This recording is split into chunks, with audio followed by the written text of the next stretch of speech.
Gavin Lowe of Olympus High School is 2025 Utah's Mr. Basketball. He is a 5A first-team All-State selection, and he has won back-to-back state championships with his team at Olympus. In his junior season, he averaged 22 points a game, 5.4 assists, 4.7 rebounds, and 2.5 steals per game. And he had one of the most impressive state tournament runs in recent history. He is a tenacious defender, a relentless, aggressive offensive juggernaut, and he joins us to share what makes him the player and person he is. Young athletes and coaches, listen closely.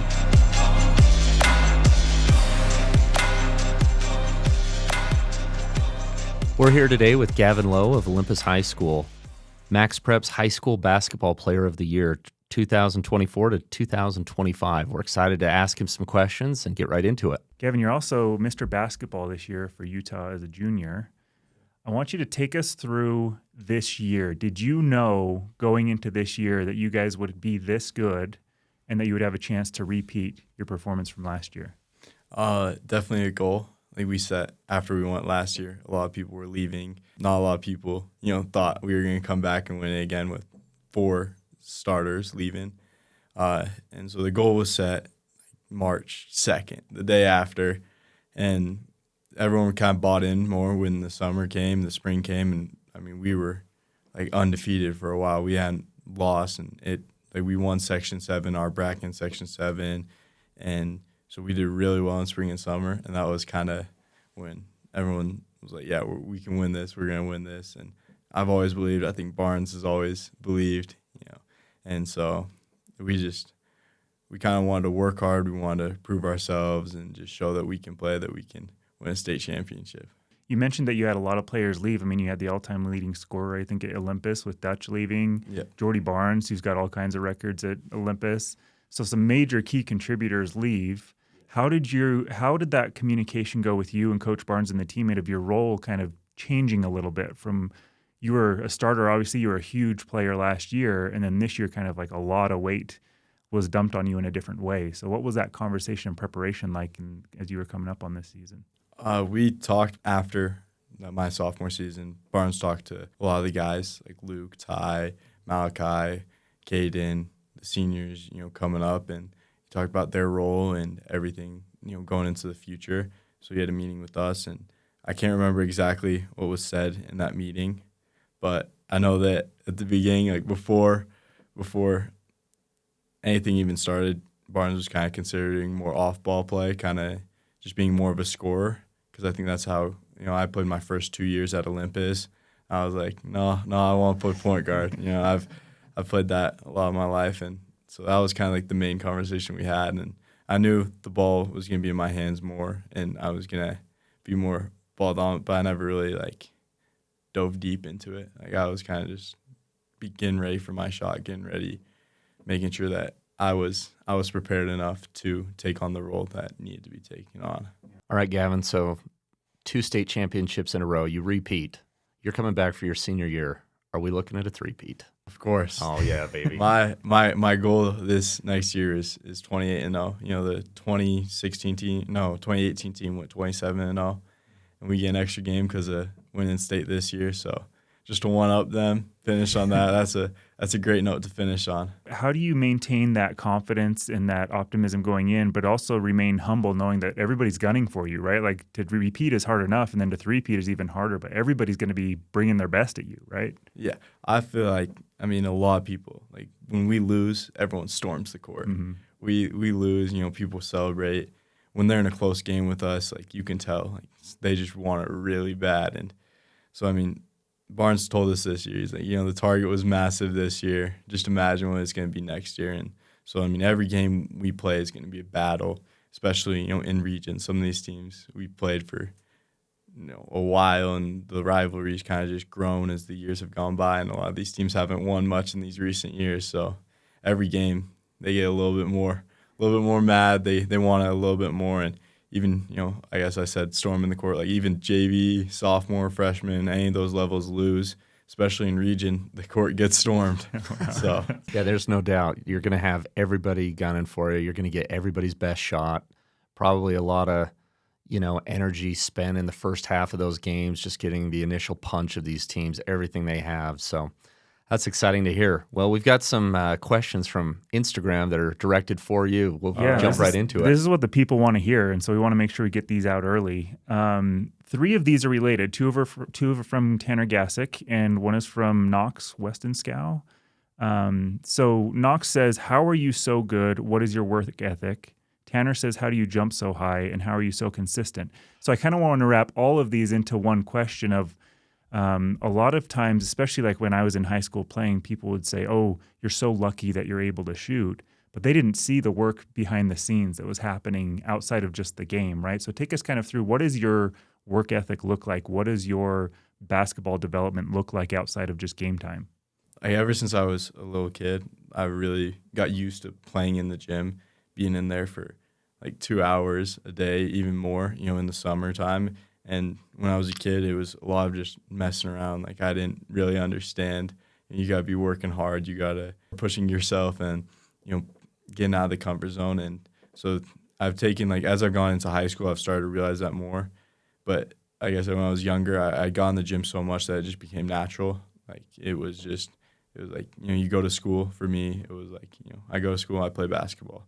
It was like, if I didn't do it in a day, it just felt weird. It was just part of my routine to play basketball, to get a workout in, and that's kind of how it all started, was when I was younger, just making sure I was in the gym every day. How did that transition as you've gotten older? Has the workout changed, or you still do the same things you did as a younger kid? The workout's definitely a lot more structured. It's a lot harder. It's a lot I'm trying to push myself more. Even, I guess, since season's ended, I try and, add stuff to make sure I'm still improving. And so, for example, finishing, I've put more of an emphasis on that, starting workouts. I feel like a lot of kids, a lot of, just players in general, you just get in the gym and you just shoot, and, you'll shoot threes, you'll shoot mid-rangers.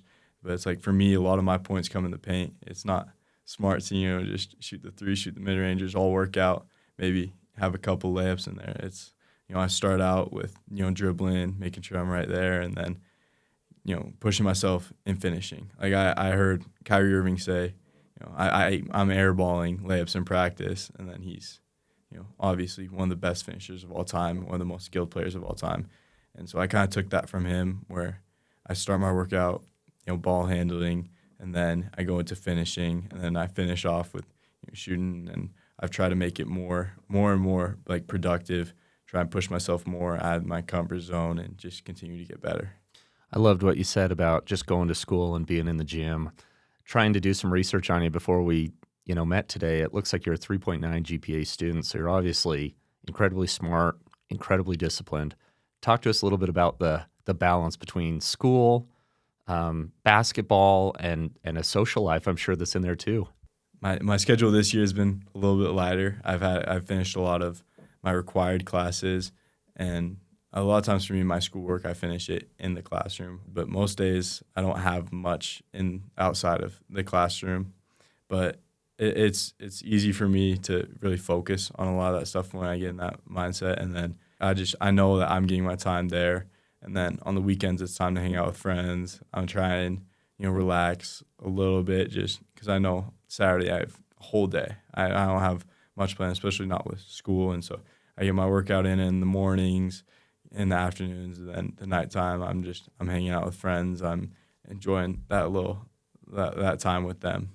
Are your workouts, are you going to a church? Are you going to a gym? Are you using trainers? Is it by yourself with other players? What does that workout look like?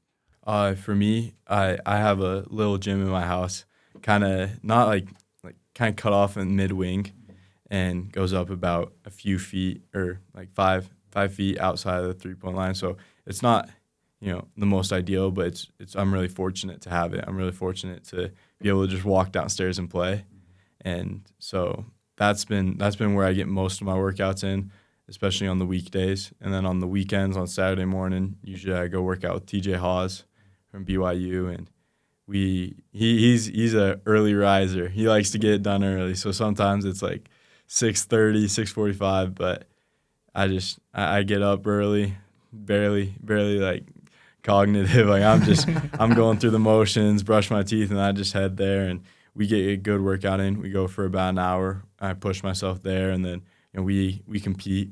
I play him a lot one-on-one and shooting competitions, and so that's been really good for my development, and especially I guess as I've been into high school, he's taught me some things, or even talked to me about stuff that's just like you don't hear from a lot of people.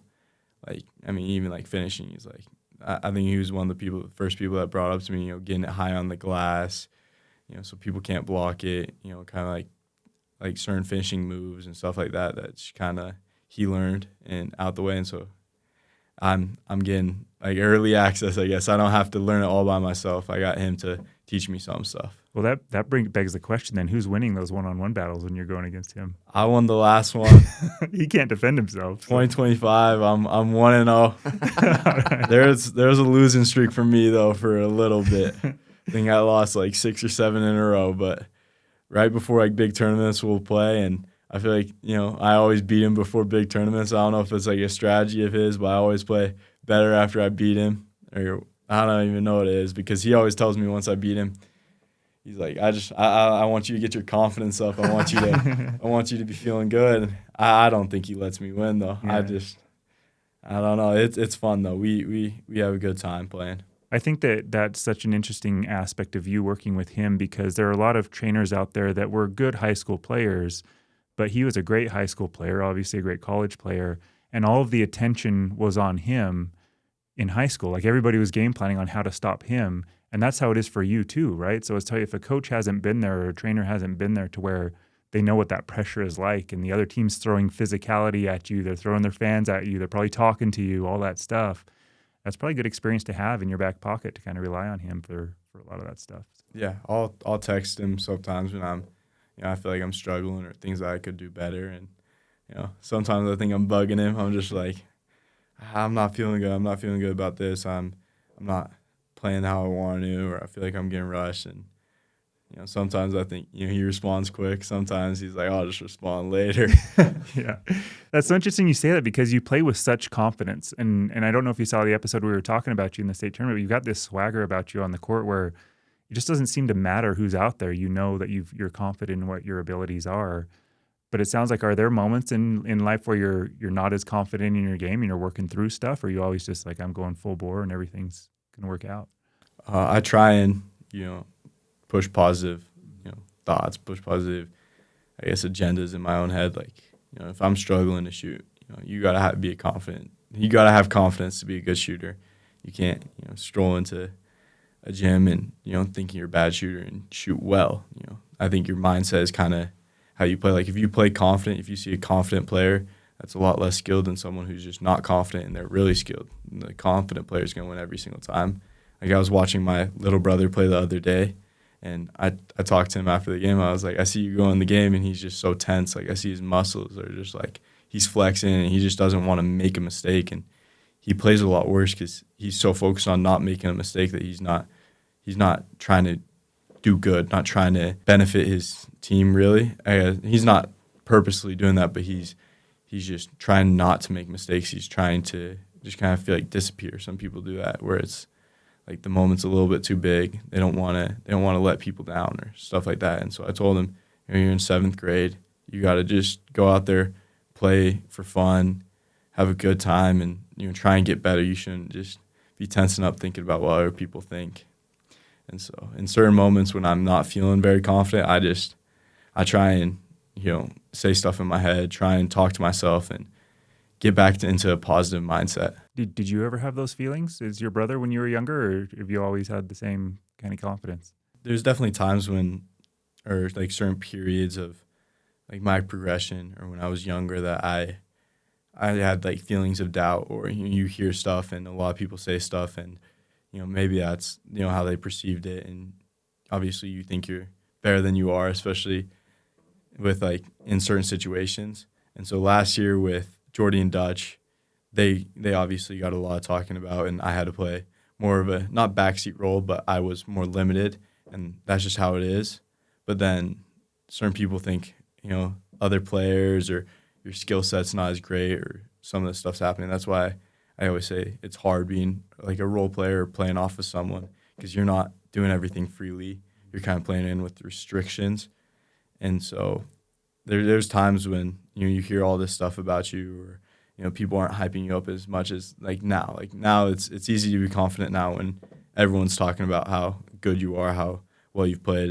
But there's also times when, no one's talking about you, or when they're talking, they're saying, this person's better. This person has more of a translatable skill set. This person is bound for a great season next year. And so a lot of it I've used as motivation, but you also got to be more confident. I'm sorry, I'm kind of rambling. You're good, dude. No, you just keep going. This is golden because we have sons that have the same problem that your brother has, right? Yeah. And so we're just like, man, talking to someone, you'll get to meet my son. He's going to be home from school after this, but he's so excited to meet you because he just watching those games, he's like, I want to play like Gavin plays with just that confidence and that freedom that you have. So that's, we're here also to build up any confidence that you might be lacking, because you're pretty freaking good. So thank you. Hey, just, curious on who's been some of your biggest supporters. Has it been family? Has it been friends? Who in your life has really been a big supporter to get you where you are today?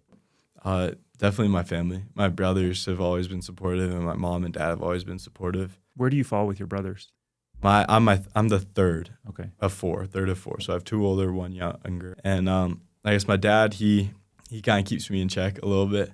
I remember one game in 7th grade, and I don't know if this, for me, it was the right thing to say, because I was, I wanted to be so good. I've had the, goal of playing in college for so long, and that's something ever since I can remember. I was like, I want to go play in college, and I think that's a more measurable goal, especially, NBA is so hard, especially nowadays. A lot of people want to, pick more potential in the NBA. They want to pick someone and develop them. Mm-hmm. And obviously, I'm not an NBA guy. I'm not planning on anything going into the NBA. I just want to, go play college, have fun there, and that's always been my goal. But my dad in 7th grade, I remember it like it was yesterday. We were in the car after a game, and this might even been before the game. He's like, "You're not where you're at. You're a little bit better than your older brother was, but you're not like." He pretty much told me I wasn't that great, and that obviously hurts. And then last year, when people drop rankings and do all this stuff, he wasn't he's not always the biggest advocate. He's kind of has a little bit more realism to some stuff, and so when he says stuff, that kind of really motivates me coming from him. But my mom is always like, how do they have this person above you, or this, they're talking this, you're, she's a lot more she'll say more positive things. Sometimes my dad, he said a lot of positive things now, but he says some more real stuff to me, and that's really just kind of motivated me. I'm sure he's keeping you grounded. Yeah. That's the main responsibility, I think, of a very loving dad, and obviously a loving mom too, but that's awesome. I want to bring up another question from Instagram for you. What was your favorite team memory outside of the games of the season? This is from Jackson Meyer. Section 7, definitely. That was really fun. I guess outside of games, we were hanging out in the hotel, kind of just talking. It was me and Malachi in a room, and we have good conversations. We talk about college basketball, we talk about football, we talk about Michael Jordan versus LeBron. I'm a Michael guy. There you go. He's more LeBron, so we have good conversations, and we kind of walked around Arizona all the time, and we won, and it's always better when you win. Yeah. And so that was one of my favorite basketball trips, especially with those guys. You brought up college. What does that look like right now in your junior year? Do you proactively, you and your parents or Coach Barnes or other coaches proactively send out tapes to colleges to try and get people to come and watch? How does that look for you right now? A lot of it, Twitter, stuff like that. There's a lot of coaches on there, and, they'll follow you. And I play with Mountain Stars, so Marty Hawes, Troy Zettner. They do a lot of reaching out to coaches for me, and I'm fortunate for that. And there's a lot of people I've even talked to recently that have, offered or even said, we're going to reach out to this guy for you. I want to help you, and I want to do it. I mean, just the other day, I was at the KSL Player of the Week event, and Tim Lacombe, he came up to me, during the event, he told me to come up to him after, and he had a good conversation with me after the event, and he was saying that he would reach out to some colleges for me, and I really appreciate that. And he's a great guy, and I really liked his speech he had during the whole KSL sports. He talked about being better or being more than just a basketball player, making a difference outside of the basketball court. But he talked to me after the event, and he offered to help me, and he said he was going to help me, and that means a lot to me. Yeah. Yep. We have a small reach right now, but certainly we would love to do whatever, our show's on YouTube and other social media platforms, and you just seem like a great guy, the whole package. So we certainly wish you well at the next level, but not before your senior season. Yeah, we've got another Instagram question for you from Colette Wright. She said, "Were you able to finally get your car in the garage? What is the story here?"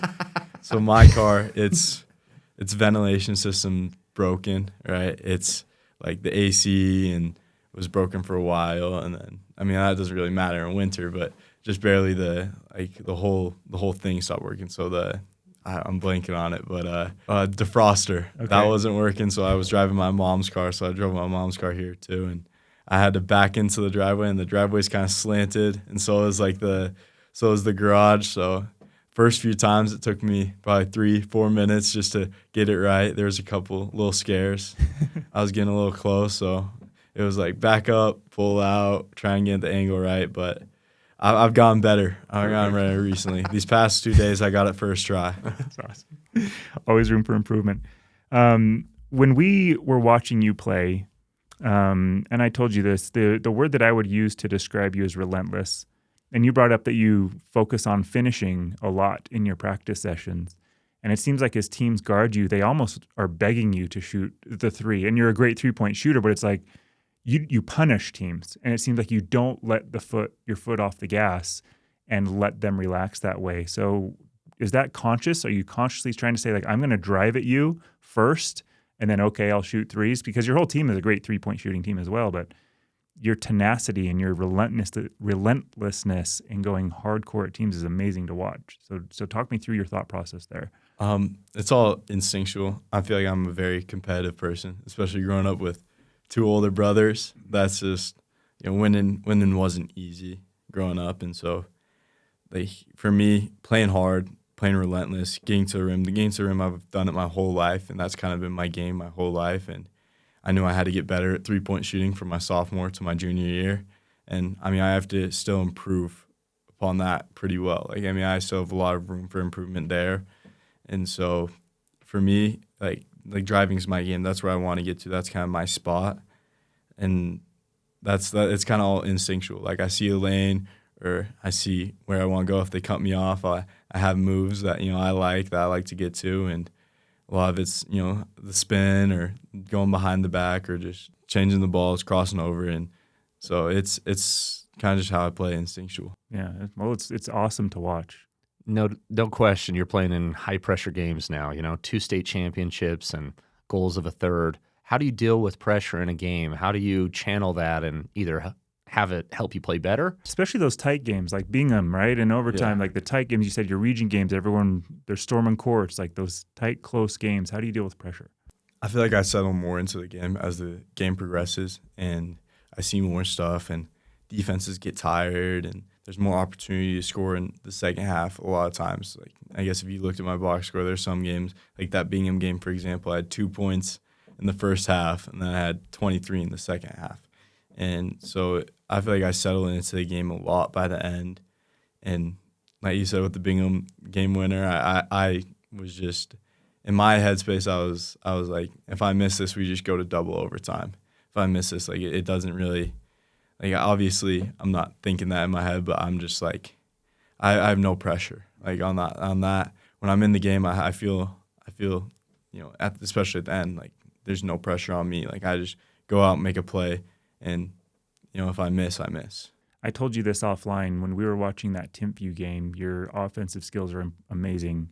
But what impressed me most was what you did on Dean Ruckert. And Dean Ruckert is a fabulous player. But in that game, you're giving up a lot of height to him. And was that before the game? Did you tell Coach Barnes, I want him? Was it a team decision to have you guard him? Because you guarded him pretty much the whole game. And you did an incredible job. Like, I can't emphasize it enough for any of the young kids watching out there. Like, go watch that game in your defense on Dean Ruckert, and it's amazing. So, again, what was that conversation like going into that game?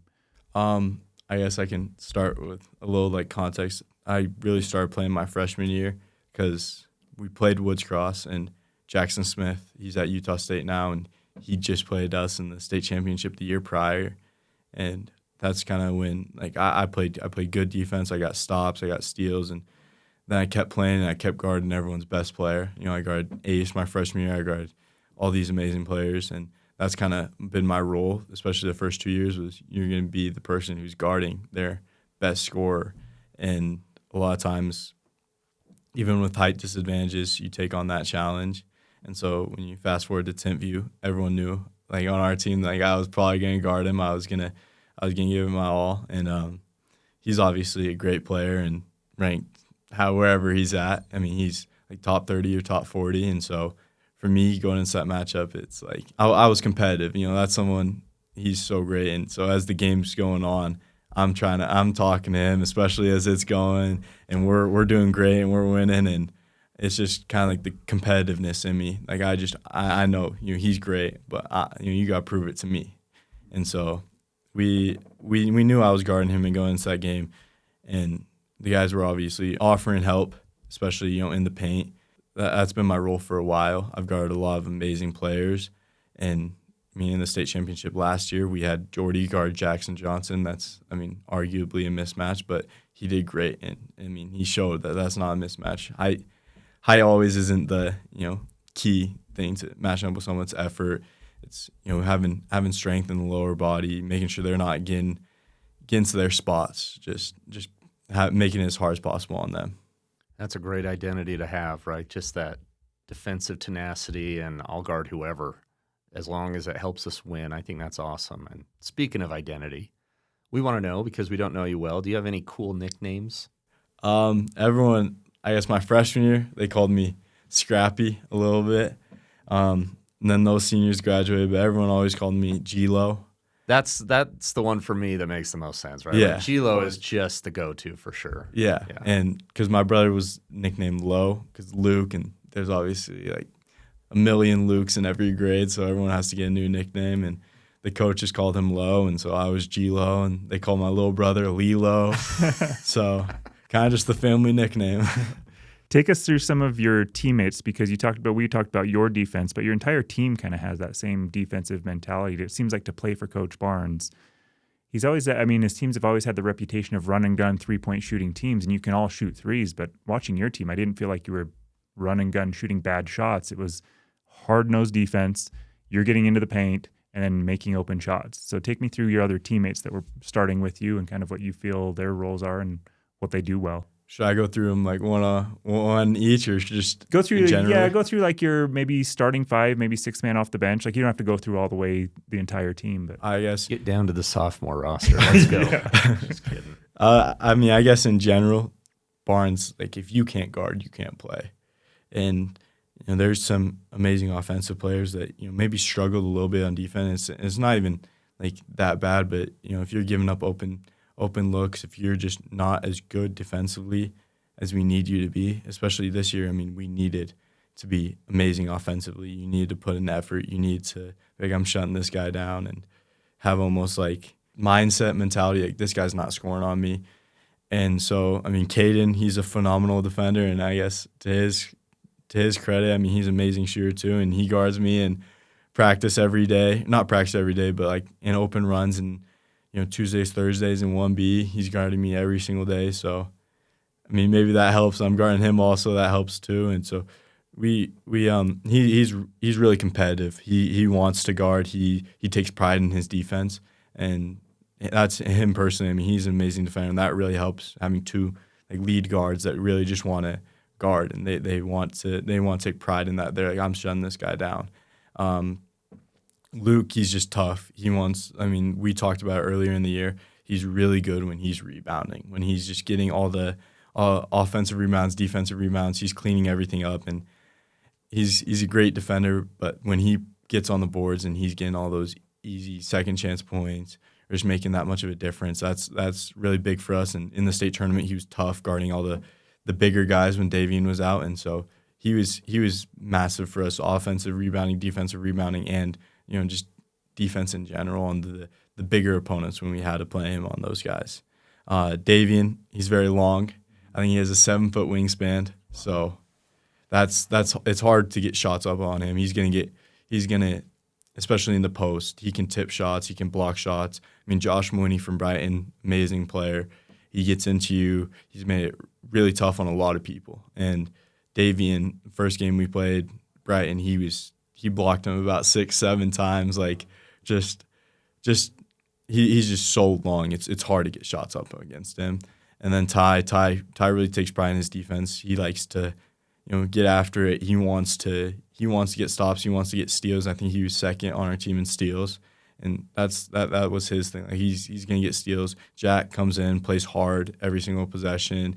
He makes the differences where he can. He's also a guy that's takes pride in his defense. That's kind of all that comes down to. As I'm saying, all these guys they take pride in their defense, and that's why we were such a tough team. Malachi, he was great offensively. I mean, we go play in open runs, and he's great. He's amazing offensively, and he kind of had to take a backseat role, but he's a great player, and he made that sacrifice. And a lot of these teams that you see, someone takes a backseat role or they're not playing as much, it's negativity. It's like it's a lot of stuff that's not great for a team's chemistry. But he was more accepting. He was there for us. He wanted to win a state championship, and he was a guy that didn't ever mess up with the chemistry. He was a great guy. He talked to everyone. Everyone really liked him on the team, and he just transferred from Skyline. He's a good person. He talks to all of us, and so he accepted. I'm not playing quite as much, and when he did come in, though, he was great for us. That's so cool to hear, and I want to talk a little bit about what you said with Caden and you guarding each other in practice. Growing up, my best friend in the whole world, we'd play on the same team together, and we beat the crap out of each other in practice. Yeah. And we both knew each other's moves, and so it seems like the games were easier because practices were so hard with each other. Take me through the practices under Coach Barnes and at Olympus. What does practice look like for you guys? Practice, a lot of us, I think it's a little bit easier than a lot of people see. Yeah, you see a lot of people running, sprinting, and I feel like we're one of the best conditioned teams. And for us, we don't condition a lot from just running, like track. Like, we're just running around the track all day.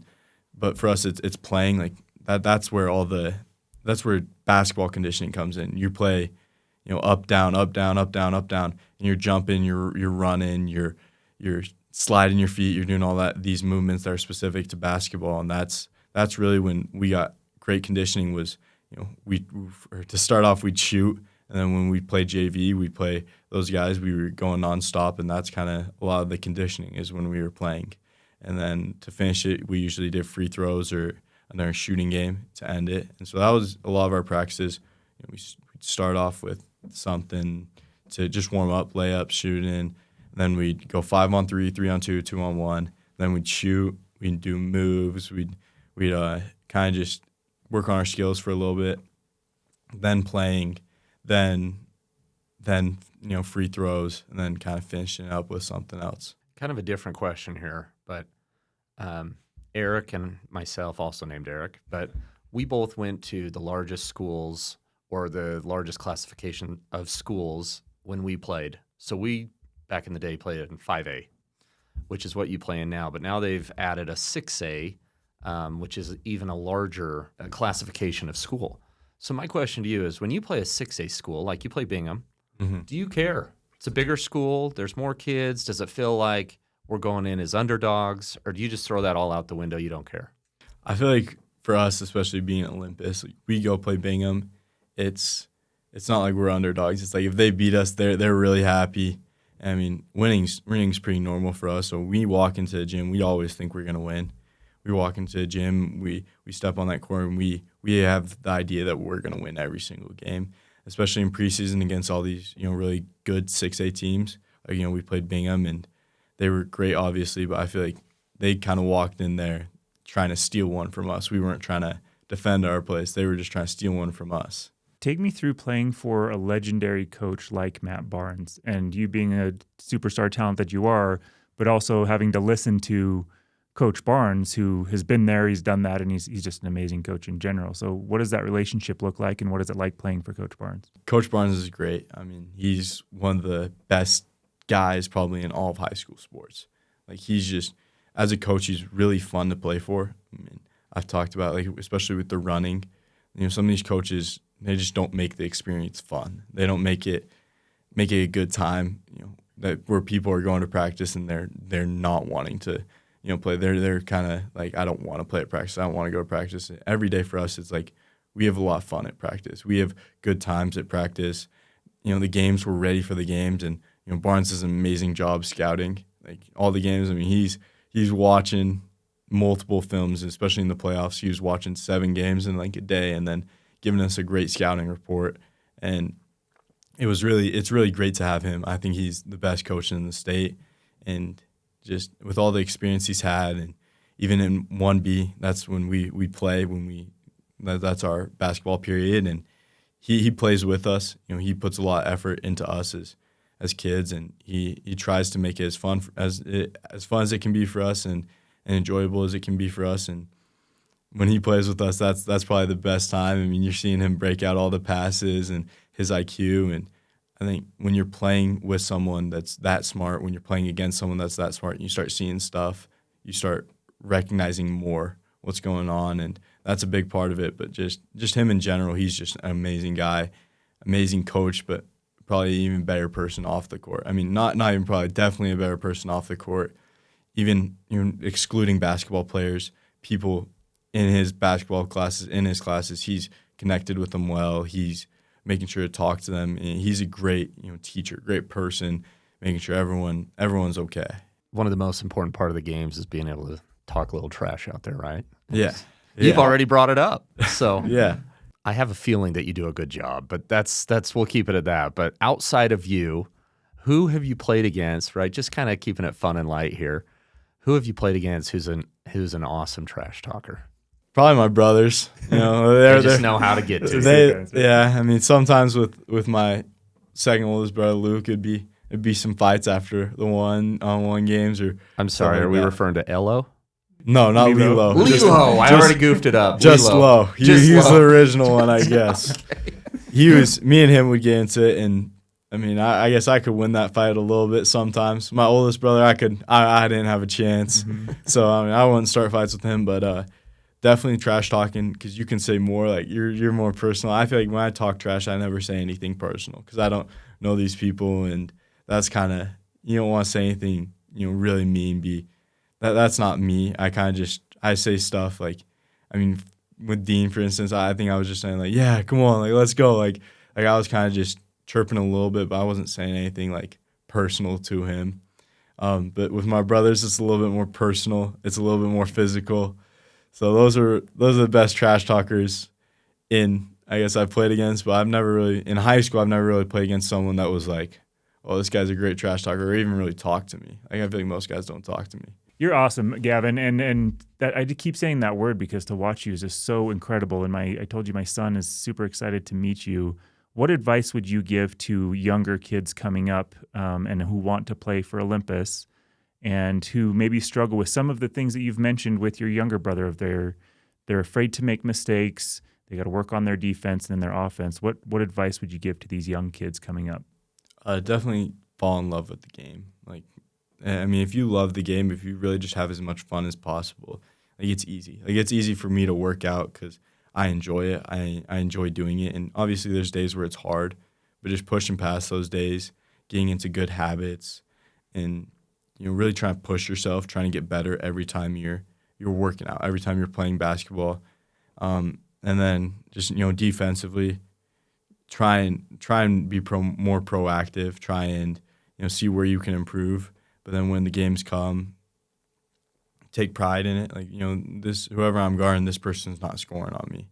You might not be the person on your team that gets assigned the best player on the other team, but whoever you're guarding, they're not scoring. I'm making sure I'm gonna lock him down, right? And just having fun with it. That would be the main thing. Basketball as a whole is supposed to be fun for everyone, and playing.